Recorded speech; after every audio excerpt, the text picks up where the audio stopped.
Então, olá pessoal, vamos aqui mais uma aula. Essa agora de capacitor e de elétrico. De elétrico, para quem não sabe, é um nome que a gente dá para o material que é isolante. Né? E aí um questionamento aí que o slide começa é o seguinte: o que acontece se você colocar um dielétrico no interior entre as placas de um capacitor, né? Independente da geometria dele? A gente já viu que a geometria, né, seja ela plana, cilíndrica ou esférica, ela também influencia na capacidade, né, de armazenamento de carga, de armazenamento de energia do capacitor. Agora nesse interior, né, entre as placas, ao invés de ar ou vácuo, se eu colocasse um material dielétrico, né, como é que isso afetaria, né, essa capacidade de armazenar energia e carga? Ok? Então esse trabalho foi desenvolvido pelo Faraday, né, não é à toa que a unidade de capacitância carrega o nome dele, certo? E ele verificou o seguinte: a capacitância, né, do dispositivo, ela aumenta se você colocar um dielétrico entre as placas. E ela aumenta por um fator kappa, certo? Então a equação aí que está representada no slide é capacitância, né, com o dielétrico é igual a kappa, que é chamada de constante dielétrica, e isso é uma constante que vai depender do tipo de material que você está trabalhando, do que você colocou ali no interior entre as placas, vezes a capacitância no ar. Né? E no ar a constante dielétrica ela gira em torno de 1, né? Não é exatamente 1, mas é aproximadamente 1, ok? Então você tem um potencial de acúmulo de carga, acúmulo de energia grande quando você coloca o capacitor. Ou melhor, ele vai ser grande ou pequeno a depender do material que você está usando. Né? Aí ao lado tem uma ilustração de alguns capacitores, né, alguns exemplos, a maioria do formato esférico. E aqui vamos analisar o poder que esse dielétrico ele pode ter, né, inserido entre as placas do capacitor. Então nesse slide aqui a gente pega uma tabela que está no Halliday e aí você verifica, né, a primeira coluna se refere ao material, né, então você tem ar, poliestireno, papel, óleo, pirex, porcelana, silício, germânio e por aí vai. Água 20 graus Celsius, água 25 graus Celsius, titânio e titanato de estrôncio. Na próxima coluna aí, na coluna do meio, você tem a constante dielétrica. Então perceba, no ar é praticamente no vácuo, é praticamente 1, né? Só vai ter diferença lá para a quarta casa decimal. Se você colocar poliestireno entre as placas, você vai aumentar um pouco mais que o dobro, né, o poder da capacitância. Se você colocar silício, você aumenta em 12 vezes a capacidade dela, a capacitância dela, né? Desculpa. E lá no final, o titanato de estrôncio, 310 vezes. Então isso tem um potencial muito grande para você acumular energia, né? 310 vezes. Ao lado, a gente tem uma outra informação, que é a rigidez dielétrica. O que é a rigidez dielétrica? Você vai colocar esse material isolante lá. Ele vai estar submetido a um campo elétrico. Você vai poder aumentar esse campo elétrico, certo? Alguns materiais eles têm um limite do tanto que você consegue aumentar aquele campo elétrico e ainda assim fazer com que não passe uma corrente elétrica ali. Né? Então, como é que a gente interpreta assim, aquela informação? Ele está dizendo o seguinte: o ar, a rigidez dielétrica do ar é de 3 kV por milímetro. Então, isso significa o seguinte: se em 1 milímetro você aplicar uma tensão, uma distância de 1 milímetro, você aplicar uma tensão de 3.000 volts, acima desse valor você começa a ter uma faísca. Né? Normalmente num dia chuvoso, né?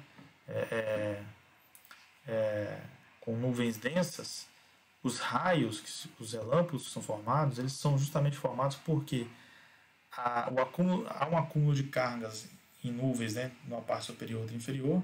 Isso gera um campo elétrico ali entre as nuvens.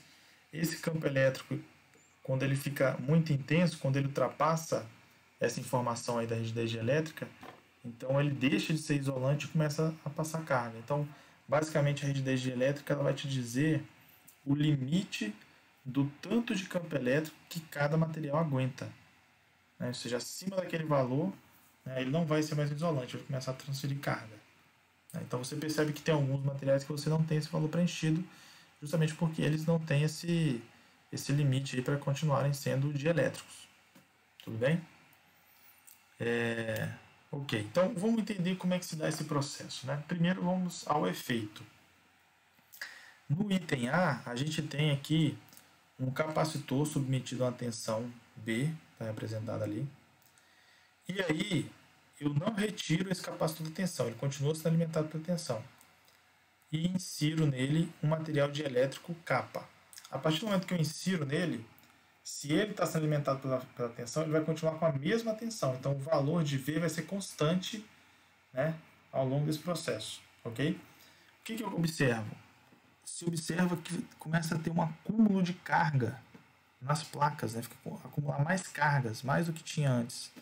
Beleza? Por outro lado, se eu já pego um capacitor carregado, né? Então aí a figura B aqui vai mostrar o capacitor que já tem uma determinada quantidade de carga e você vai medir a tensão que está sobre ele. Se você insere um dielétrico ali, né?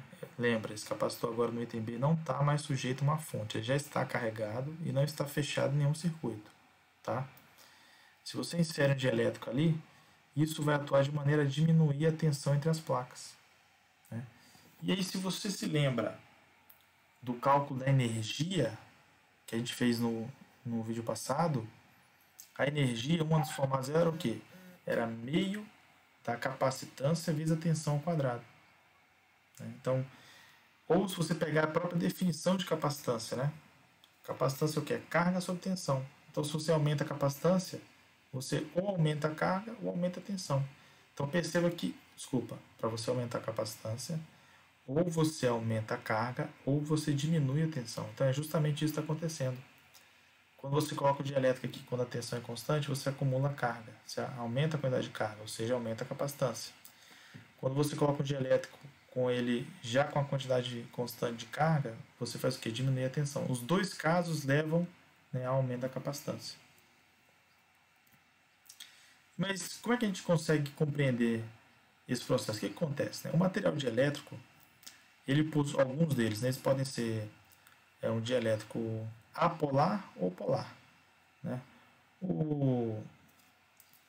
Eles podem ter dielétricos naturais, né, ou indesíveis. O que é um dielétrico? É uma molécula que ela tem uma distribuição de carga tal que ela consegue ter, né, uma certa concentração de carga positiva numa região e concentração de carga negativa na outra região. Né? Então, se eu aplico um campo elétrico, né, sobre essa região, eu consigo alinhar esses dipolos. Perceba, o item A da figura ali, ó, a figura que está à esquerda, em cima, eu tenho todos esses dipolos desorientados, de forma que meu campo elétrico resultante da região, né, do material, ele é zero. Então, ou seja, ele não gera um campo elétrico. Okay? A partir do momento que eu coloco esse material dentro e aplico ele, submeto ele a um campo elétrico externo, eu consigo orientar. Então, perceba, ó, as minhas cargas positivas agora estão tendendo a se alinhar à direita e as minhas cargas negativas agora estão tendendo a se alinhar à esquerda. Então, quando eu faço isso, que corresponde aí à figura B, tanto a figura B da esquerda quanto a figura B da direita, né, eu faço com que esses dipolos gerem um outro campo elétrico. Veja, eu tenho um campo elétrico, no caso, externo ao material, que seria o campo elétrico das placas ali, ó, figura B à direita, e agora eu vou ter um campo elétrico do próprio material, né, do próprio dielétrico, porque o campo elétrico a gente não viu que ele vai do positivo para o negativo. Então, nas placas eu tenho um campo elétrico E0, que vai da placa positiva para a placa negativa.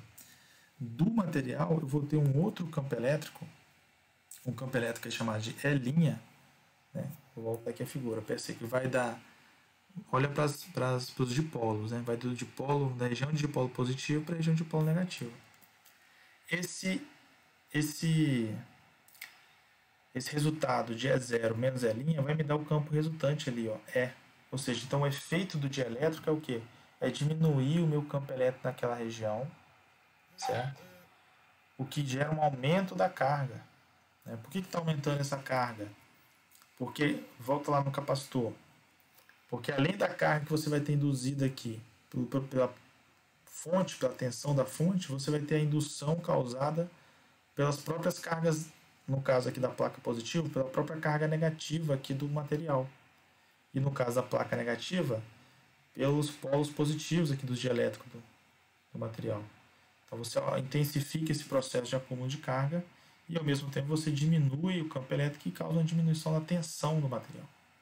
Ok? Então, resumindo aqui, qual que é o efeito? O dielétrico ele tem um poder de estar aumentando a capacidade de armazenamento de carga, né, ou a quantidade de energia que ele guarda. Beleza? E esse efeito é medido, né, pelo fator kappa, que a gente chama de constante elétrica. Então, quanto maior o kappa, maior a capacitância dele. Ok? Sim. Obrigado, pessoal.